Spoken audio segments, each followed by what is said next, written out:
Hi, everybody. I'm Jason Leitch. I'm Scotland's National Clinical Director. And I just wanted to record a message for a couple of reasons to speak to Scotland's faith and belief network around the country. I've had the real privilege of spending a lot of time with the leaders of Scotland's faith groups around the pandemic and share information in both directions about restrictions, about data, about where we're headed, and to hear from them, whether you're in a synagogue, a temple, a mosque, or a church, about how it has felt to be inside that faith community. The first thing I wanted to do was thank you, each and every one of you, for the work you've done, both in your communities, for those you serve, and in your places of worship, to keep them as safe as you possibly can.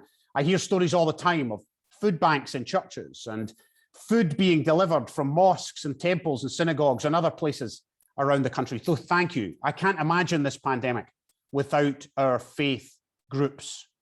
The second thing I want to do is just give you a quick update on where we are just now. And I'm going to do that with just a couple of slides, if you'll forgive me, and if the technology doesn't let us down. So let me just show you where we are, both in the world and in Scotland. So this is the global position. These are data from positive tests around the world. You can see where the hotspots are. They're in the US, they're in Mongolia, they're in Eastern Europe, and they're in the UK, unfortunately. Some of this is not completely accurate, so we don't get much testing out of Africa, so we think the position is worse there than this map would suggest.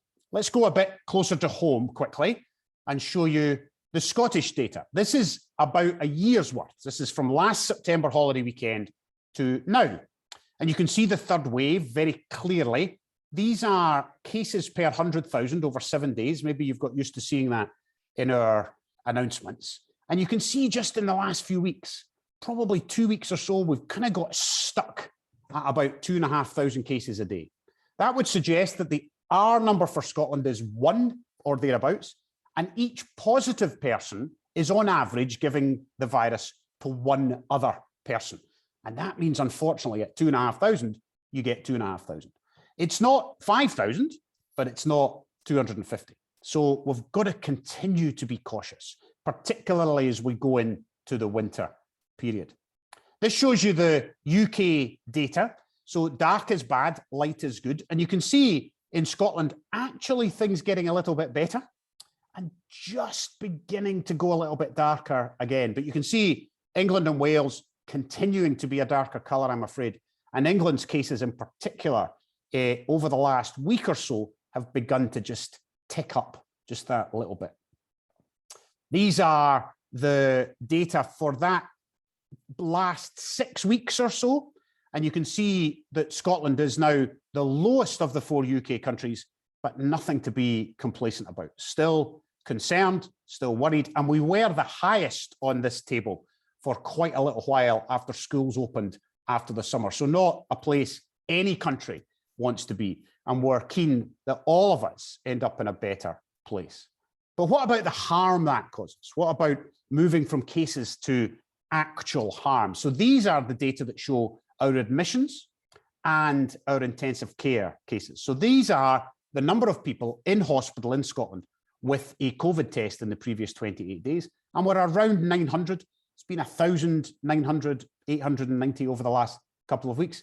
And we've been relatively consistent for the last few weeks with 50 patients in intensive care. And intensive care is not a good place to go. We don't do it lightly. And your risk, I'm afraid, once you get to intensive care of death is significant. So COVID still causing harm.